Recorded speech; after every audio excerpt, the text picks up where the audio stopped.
যার সাথে থাকবেন, যার সাথে চলবেন, যাকে ভালোবাসবেন, যার জন্য মন প্রাণ উজাড় করে দেবেন, তার কাছে অবশ্যই প্রত্যাশা রাখুন।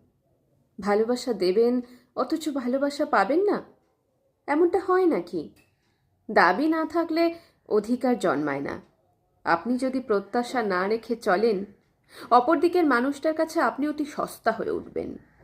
এই পৃথিবীতে যে শুধু দিয়েই গেছে, সে দিতে দিতেই ফুরিয়েছে একদিন। তারও যে কিছু পাওয়া উচিত, এটাই ভুলে যায় অনেকেই। মন বুঝে ভগবান পর্যন্ত দেন না, তার কাছেও আমাদের চাইতে হয়। আর মানুষ তো কোন ছাড়। ভালোবাসা দেবেন, বিনিময়ে ভালোবাসা নেবেন, এই প্রত্যাশা নিয়ে বাঁচুন। যে যতই বলুক প্রত্যাশা দুঃখ বাড়ায়, এই প্রত্যাশাই কিন্তু আপনার বাঁচার কারণ। প্রত্যাশাই আপনার আগামীতে ভালো থাকার কারণ।